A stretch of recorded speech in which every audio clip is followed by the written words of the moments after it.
open it up to any questions. I guess your reaction to the announcement today? You know, it's disappointing for a couple of reasons.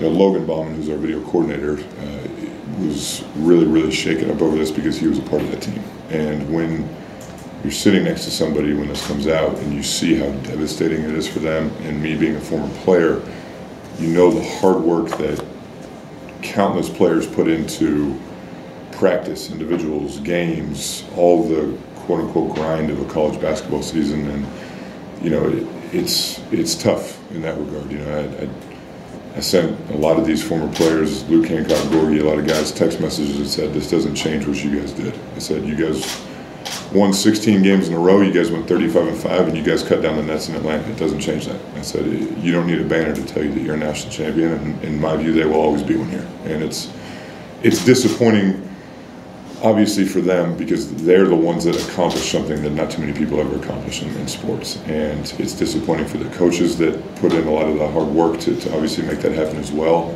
It's disappointing for Coach Pitino. It is, because that team was probably the greatest joy of his life, was coaching that team. And I can't even imagine how he's feeling right now. It's disappointing for the team we had 2 years ago that didn't get to play in the postseason tournament, for something that they had absolutely nothing to do with. It's disappointing for the team I have right now that they have to go through all this all over again with something that none of them were even here for. And it's, you know, I don't want to go on a tangent about the NCAA, but the least they could have done is wait another month or so until our season's over. Because with what these players on my team have been through this year, for them to have to go through another thing like this, it's not fair to them. It's completely not fair.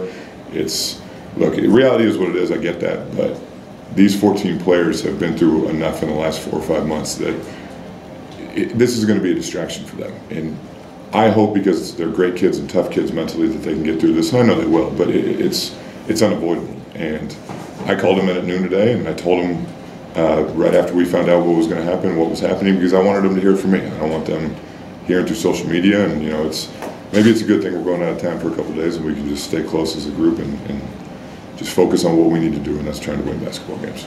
David, for some of these players, this has kind of been their college career. I mean, it seems like something keeps happening every single year. So have they expressed frustration? Have they expressed any kind of emotion of that caliber?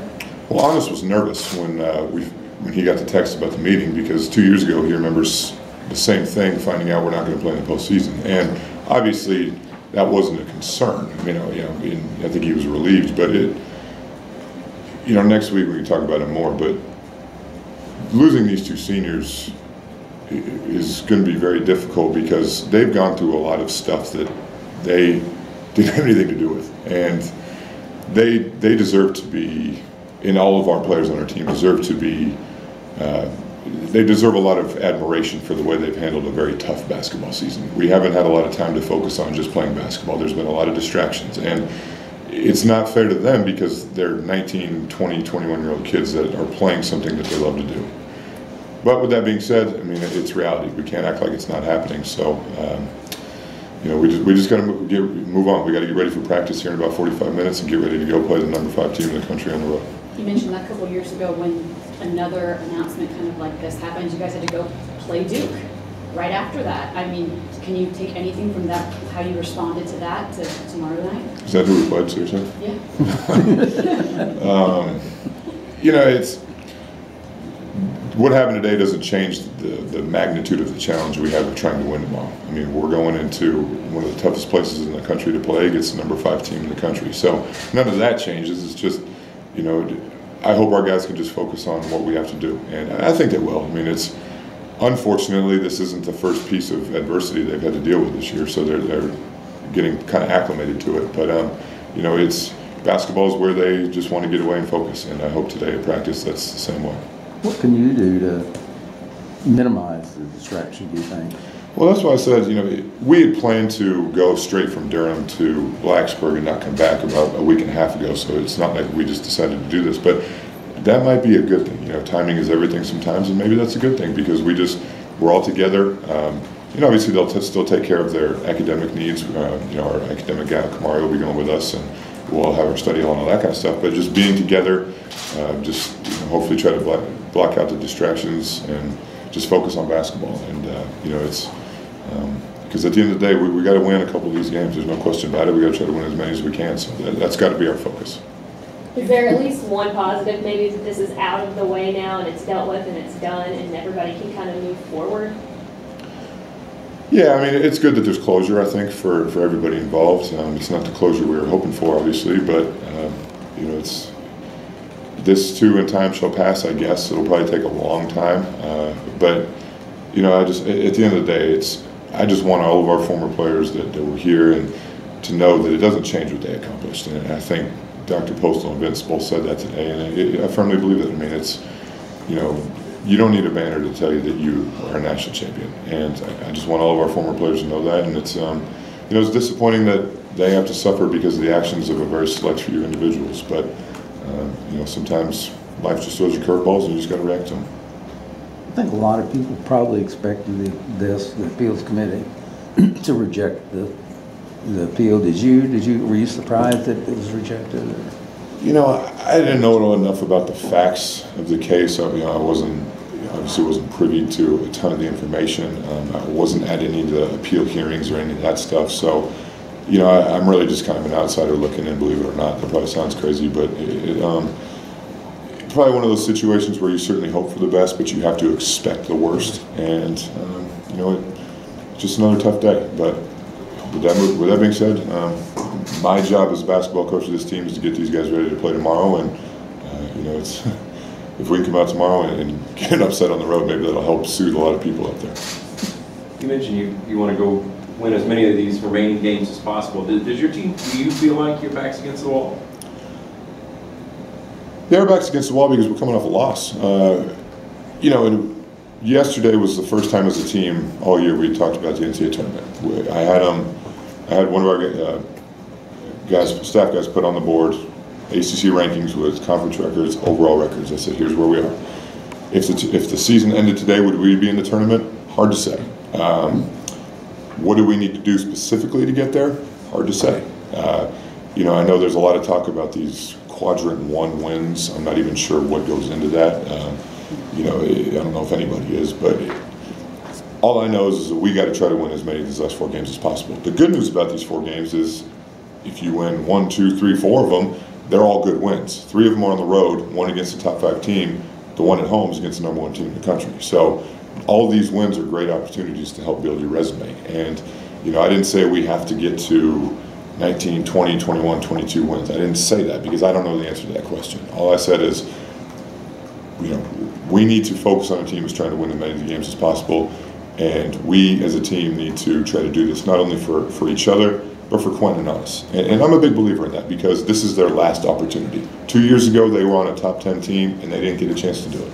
And last year, you know, they got a chance to play in it. As freshmen, they got a chance to play in it. But everybody else has another opportunity down the road to play in the NCAA tournament. And this is the last go-around for these guys. So we need to do it for them and we need to do it for ourselves. Speaking of Quentin, he hit a couple big threes the other night, but inside the arc, 0 for 9. It looked like he got to the rim quite a bit, but either couldn't finish or was hoping for a foul. Anything he needs to do differently? What do you want to see from him?